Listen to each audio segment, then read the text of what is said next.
There you go. Yeah! This is the pre-intro intro. You are watching live on a recorded message. That's right. What you don't know is that there's 10 million thousand people. Yell out! Yell! Please! Yell! The purpose of the Shimmy Show is... Why do we do this show? I don't even know why we're here. Shimmy Show. Please. Dealing with issues. Ridiculously. That's it. I'm going your way, even though I cannot see in front of me. Oh, and I'm going your way,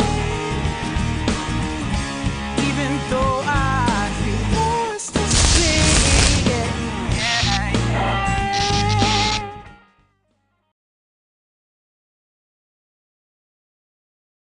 Hey! Oh boy! We're back! Did you like that intro? If you didn't, you're not alive. And you're not human. And Hey guys. we're back! Shimmy Show. This is number 7. Is it? No. It's episode 6. Gonna guarantee to be one of our top 6 episodes. Ever. That we've ever done, and we That's right. ever will do. I think. Thanks, Coke! Thank you, Coke Zero.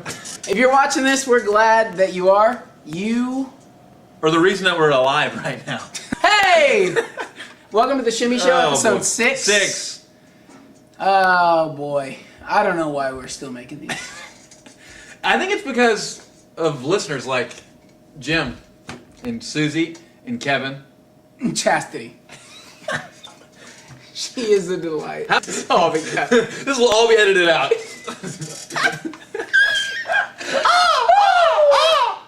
Hey! Well, it's been brought to our attention. Say it. I don't know if I should be the one who says this, This or you is- should be.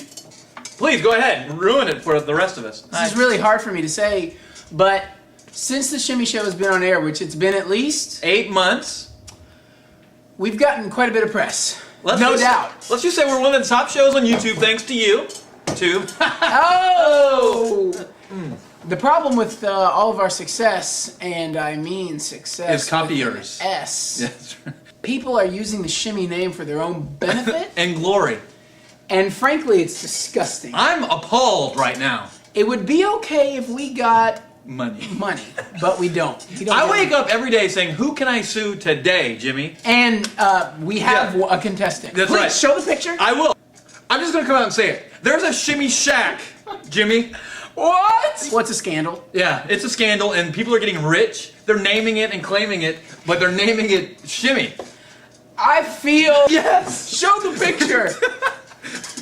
It's disgusting, to be honest with you. I'm appalled and angry. You know what I feel like? I feel hungry. Look, it's great eats and drinks. If you are running the Shimmy Shack, this message is to you. Shimmy Shack, please shut down your business. Right now. We want all your money or our money back. You know what it feels like? It feels like someone crawled inside my skin. We have a call that's probably one of our best calls ever. Wait, this call moved me. Here it is. Next message. End. How does that make you feel? It makes... Good night. It makes me feel alone. Alone and angry? Like people are calling our line. And they're saying, hey, it's such a joke. Yeah, this is not a joke, Jimmy. No. You know what this line's for? Drug addicts and people who need help. If you need help, That person clearly didn't, because listen to the tape. Did you hear? Did you hear what I heard? we have an email, Jimmy, and it says this. I love your show. Oh, That's enough for me. I The spaced first you. time I saw you, I thought you were Tom Cruise. The first time I looked at you, I thought you were Jimmy Needham. Thank you for that email. I hope we can edit this to make this funny. Did we mention the Shimmy Shacks getting sued? Unless they see this for real, in which case we apologize for everything we're doing. We think you're a wonderful establishment. You're a great place. You're a great business. We just ask that you send us some donations. Donations. Food. They can send an email. I want to call it reparations. That's one. Come on. Gear up for the last part. Come on. Gear up for the last part. Listen. Shimmy and Jimmy and all y'all. What's up? This is Pippin, and I would like to bring a question to this point. As a believer, sometimes I fear that my heart will get cold to the Lord. I may not walk with God as I should walk with God. I want to ask you a question. Have you ever felt like sometimes you can't walk with God, or sometimes you worry if your heart ever gets cold towards the Lord? And how do you deal with that in your everyday walk? Good question. Hey, that was a great question. That was a good question. What was the question? How do you walk with Jesus when you feel cold? It's a question about the weather. The first thing I would suggest is put on a jacket. That's right.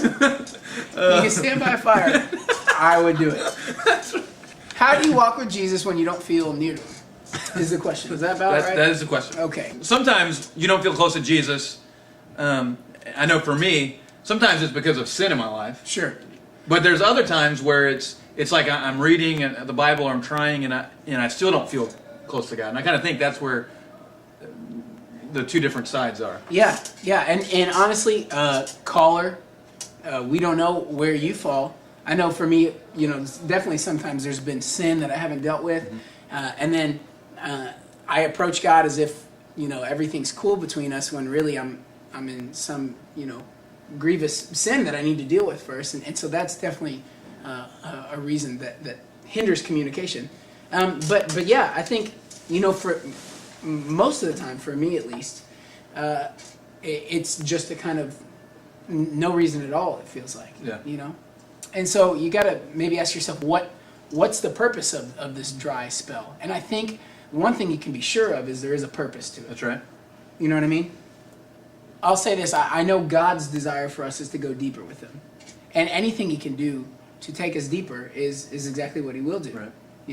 And I don't think that he's pulling himself away from you in a kind of like lose your salvation sense or Absolutely. anything like that. But I definitely think that he will maybe hide part of himself from you so that you are kind of drawn to him more. Like for instance, in college there was a large part of my month one time that I really didn't feel like I was experiencing God. And the irony is that caused me to go and chase after him more than I ever had before. And I don't know if you felt like that, but I was in the Word a lot. I was praying. I was asking God. I was seeking His face. I really wanted some answers about what was going on. And I say it's ironic because by the end of that time, I felt nearer to God than ever. It was the best thing that could have happened to you. Well, yeah, because he kind of took a step back, so I'd take one step further. I really don't think God's hiding. He's not over there in the corner saying, "Ha ha ha! You'll never Right. find me. I'll kill you," because He wouldn't. Wow. That's right. Oh, it took a turn for the worse. That's right. Part. Hebrews puts it very nicely. The writer basically says that God disciplines the son He loves. A lot of times we equate discipline with, well, we did something wrong, but, That's right. but really, when you are practicing a spiritual discipline, or you are getting disciplined in a martial arts or something like that, you didn't do anything wrong. You're just training. So God is developing our character. He's disciplining us, and it's a beautiful promise that maybe in that dry spell, you could take that as God's discipline to you, and then you can know that God only disciplines the son or daughter that He loves. And honestly, I think a Christian does the most growth in the valleys. We always want to get to the top of the mountain, but really it's in the valleys where we find out what we're made of, and we find out what our God's made of, and how committed He is. When I have hard times, and I do, it's for me, I really look at it as an opportunity to see if I really believe what I say I believe. All right, well, something bad happens, or not necessarily that, or you don't feel close to Him. Well, who are you then? That rock that you say you stand on. Are you standing on it? What is there? Do you really believe what you say you believe? Right. I'm going When your ways cannot say it all. I'm Shane. I'm Jimmy. Together. We're snakes.